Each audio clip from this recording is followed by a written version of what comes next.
Nothing wrong with smoking weed. Weed is from the earth. God put this here for me and you.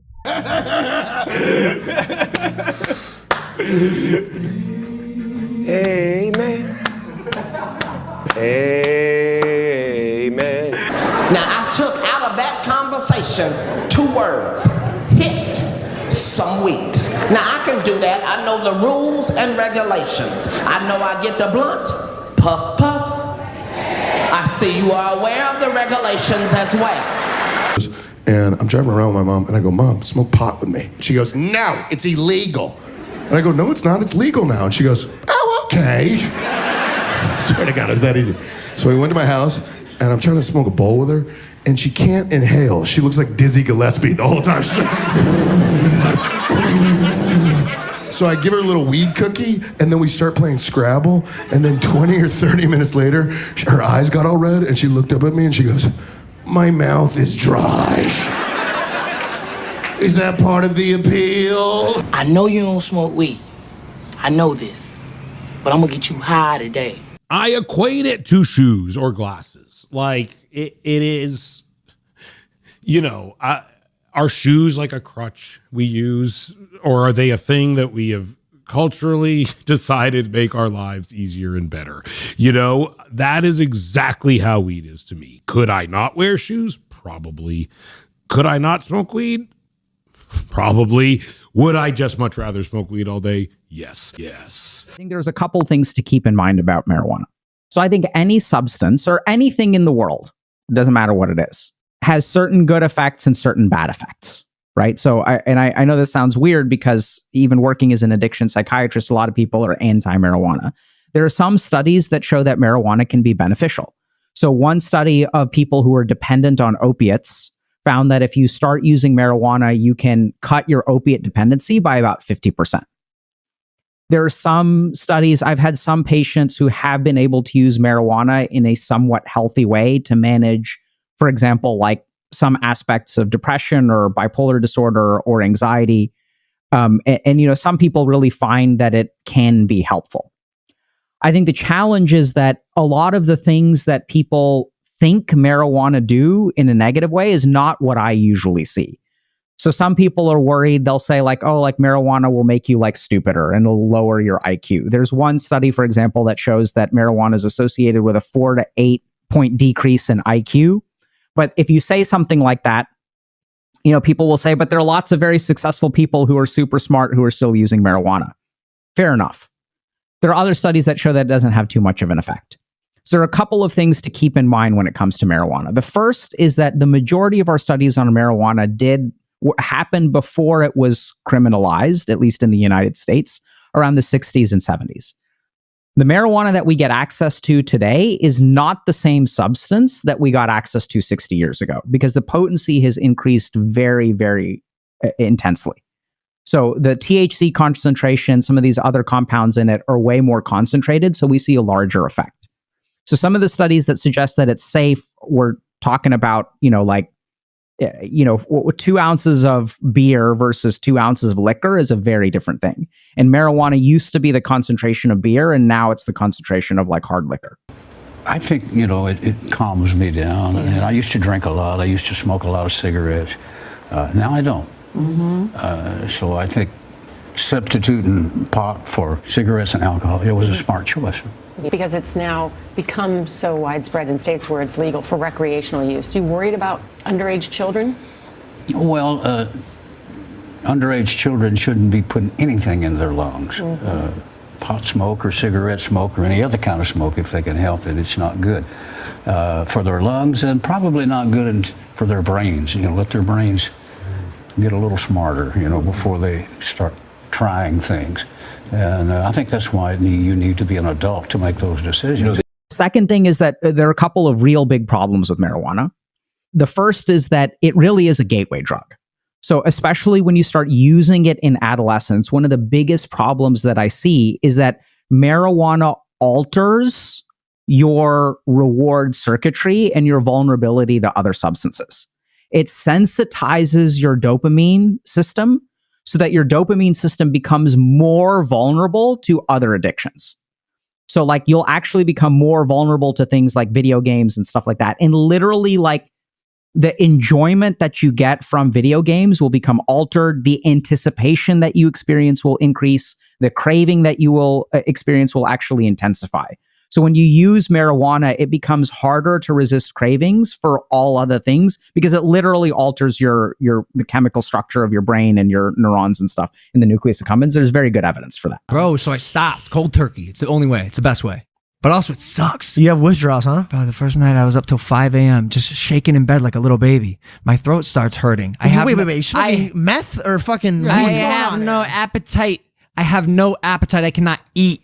My sleep schedule is messed up. I have no appetite. I'm nauseous. Brother, Oh my God, you're pregnant. I'm brushing my teeth, and if the toothbrush makes its way too far back and hits my molars, I gag, bro. I'm brushing my teeth, and I'm like, ugh. And Josie's like, what's happening? And I'm like, I don't know. I thought I was a grown man. But, wow, it really is a drug. It's not just a plant. Whew. Yeah. COVID is like when because I had nothing to do, nowhere to go. So I was like, all right, I'll just pick up this habit. And it was hard to put down. I recently... But what were you smoking? Marijuana. Okay. So I recently got out of that like full-blown addiction of like, oh, I have to smoke every day. It was great. really, really A lot bad. of people won't even admit that it's an addiction. They're like, oh, it's pot. Yeah. And they just live their life blurry for, it's like... It's true. Dude, you know what I realized? And this is just for me, not just for everybody. I didn't know I was coping.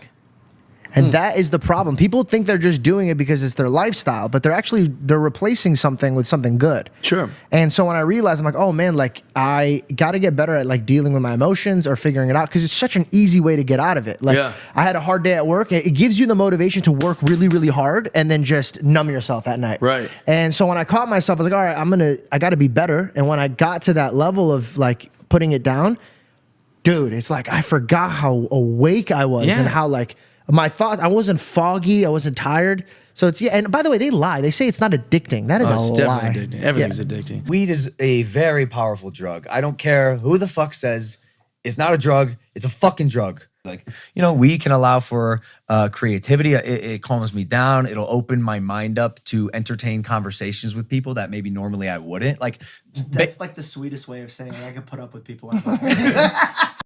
It's so funny, bro. I'm noticing that I literally have to like learn how to be social again because I've been so used to conversing on weed while high that I like give a fuck, and like now I don't pretty much. And so like I'm literally like I think I'm awkward.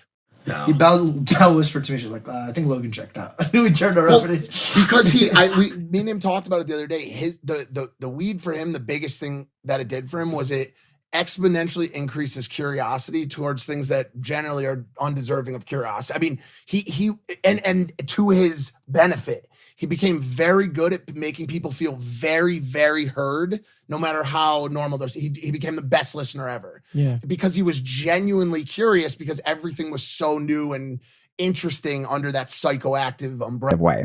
The third thing that I really tend to find when I work with people is the reason that marijuana is a problem is not because it's harmful. The reason that marijuana is a problem is because it's helpful. The hardest patients that I've had to work with as an addiction psychiatrist are not the ones where they use substances and it makes their life wonderful. The hardest cases to kick are when they use substances and it makes their life normal. And this is very true of marijuana. So when I work with people who use marijuana, the hardest cases are not, oh my God, I love marijuana. I love getting high. We're going to like celebrate and have fun and we're going to vibe. It's when I smoke marijuana or when I use marijuana, I get to live life the way that normal people do. I get to live an ordinary life. I get to hang out with people without crippling anxiety. I get to be able to go to sleep at night like other normal human beings. And this is the real challenge. This is why it's so good and why people like it so much is they do detect that it helps with things like social anxiety. It helps with things like sleep. And if you were to ask someone, hey, I'm going to give you two options. One is you can live a life where you don't get to sleep very much and your sleep is crappy and you get to wake up exhausted every day and you don't get to form social connections with people. You don't get to hang out with people. You don't get to date. Or you get to do all of those things. All you have to do is use marijuana. And by the way, it also enhances the pleasure of things like food and video games and sexual activity. Which one would you pick? Right? This is the real challenge. is that it helps people live what they perceive to be normal lives. And in many ways, it does help them live normal lives. So the challenge, though, is that when we start using marijuana to help with those things, it creates other downstream long-term effects. So marijuana may help you fall asleep, but it alters your sleep architecture. It alters your REM sleep. It alters your sleep cycles and makes that sleep less restful.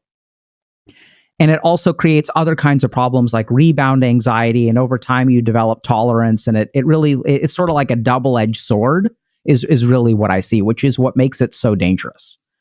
And then once you have something that becomes an easy way to fix a problem, then you stop focusing on fixing the problem in a more long-term or healthier way, right? The moment that I use marijuana every night before I go to sleep, sleep hygiene becomes less important.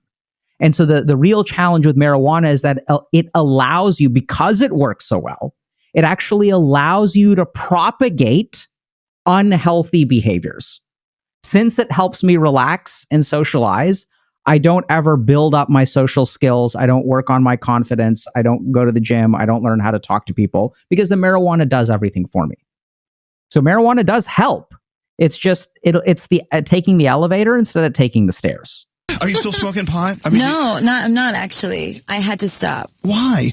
I was addicted to it. Really? Yes. Were you addicted to it because of an addiction, or you thought you were creating better if you were stoned? Or? Oh, I mean, this is a very long story. But actually, I mean, I've been addicted to various things since I was young. Right. And most heavily over the past 7 years. Actually for the longest time in my whole life, I couldn't really explain this.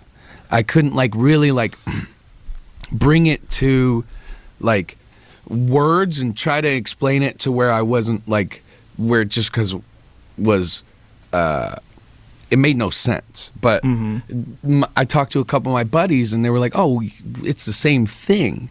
So a lot of my friends from smoking weed, it's almost like a depersonalization thing, to where it feels like for the longest time since I smoked one bad joint, and for the longest time ever since then, it's felt like I've been almost watching my life happen instead of actually living it. Does that make sense? It does. If you had an episode, if you smoked one bad joint and you got way too high and you had a break, some sort of a schizophrenic break or some sort of strange episode. And it just feels like a lot of the time it's like I'm not doing it. It's almost as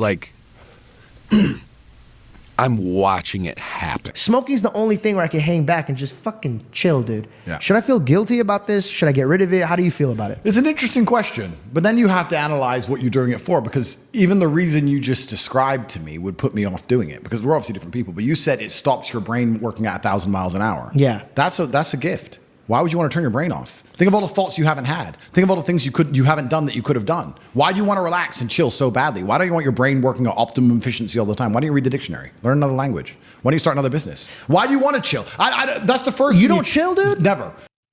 I had found myself getting a bit angrier than usual during the day. I've been on the receiving end of it. Yeah, right. So yeah, you experience it, and so something's clearly off. Yeah. And the only thing I've changed in my 25 years of existence on this planet is the motherfucking ganja plant. That good kush, Mary Jane, my friend. It's the only thing I've changed during this quarantine, and I think it's finally affecting me. I think I've hit my weed cap. Remember, I've been joking yo, I'm a pothead, and I wanted to experiment with it with smoking and see what it did to me, see how I react, if I like it, if I don't. It was cool, had some benefits, but it appears that it may be affecting me negatively now. And so I stopped. And I think I might be going through weed withdrawals. THC, for the most part, I think the data is fairly robust. It's just not going to be your friend when it comes to sleep. It is very clearly helping people fall asleep faster. And I think that's something that we can come back to in a second. The problem with THC, first, is that you build up a tolerance and a dependence on it, a psychological dependence. And what happens is that when you stop using THC for sleep, not only do you go back to the bad sleep that you were having, because of the dependency, you typically have a withdrawal and your sleep is even worse as a consequence. And if you look at the number one reason why people fail in their attempted abstinence from smoking weed, it's because they can't tolerate the insomnia. So they fall off the wagon and they go right back to using again because they've built up both a physiological and a psychological dependence. So that's the first issue, is just the really bad insomnia. And in fact, it's part of the cannabis withdrawal syndrome set of features in what we call the DSM-5, which is the Diagnostic and Statistical Manual of Mental Disorders. It's basically the psychiatrist handbook. If you look at cannabis withdrawal syndrome, right there at the top is insomnia. And you're just feeding yourself a future future event in your history of insomnia when you try to withdraw, and you typically will go back. The second problem with THC is that it's very potent at blocking your REM sleep again. And we've spoken about REM sleep both as a mortality feature.